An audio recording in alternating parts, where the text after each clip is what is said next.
เก็บลงไถนาไถคน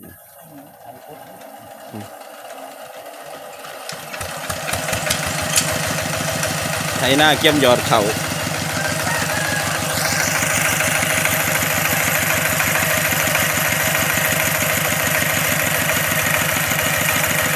โอ้โหจักยังยี่ห้อยังจักเนาะแต่ว่าเป็นหางหรือว่ากระปุกเกียร์สร้างบินรุ่นเก่าลงหน้าแหงโมเมนหน้าแหงโมเมนหน้ามีน้ำใช้คนหน้าแหง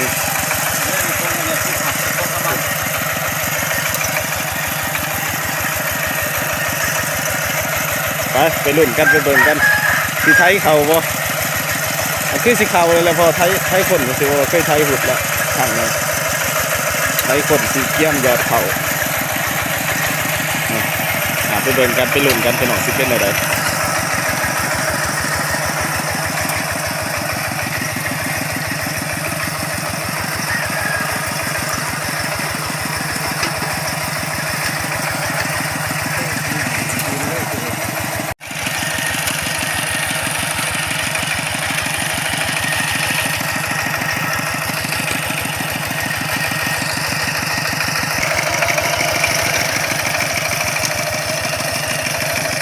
มันมีน้ำเผื่อ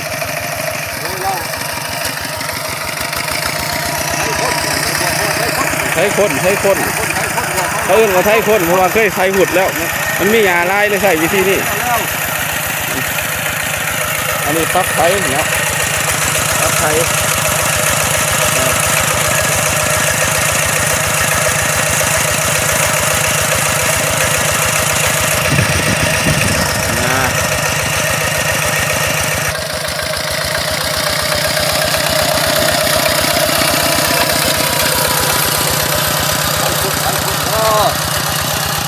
ก้าวหน้าของเฮ้ย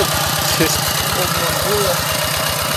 คนดีคนบ้านนั้นไม่ต้องก้าวหน้าเลยไม่สาว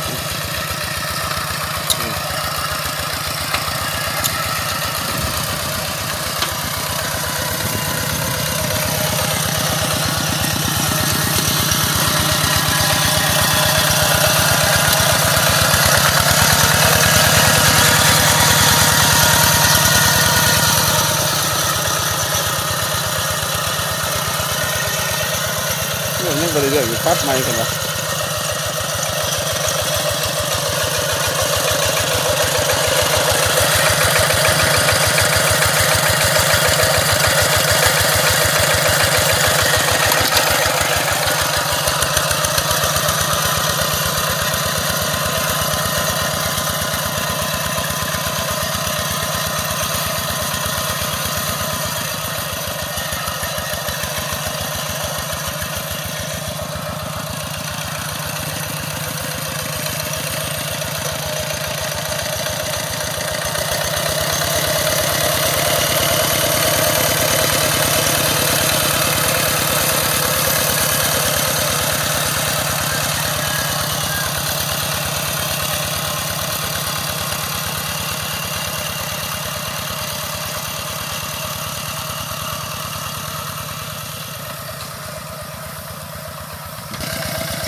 เด้อแล้ว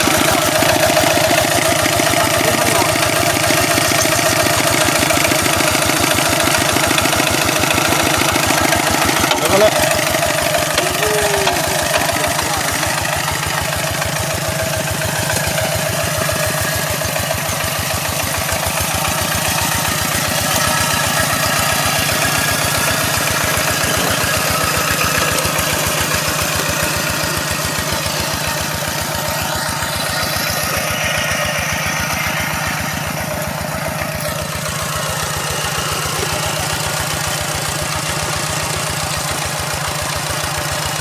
บ่เข้าแล้ว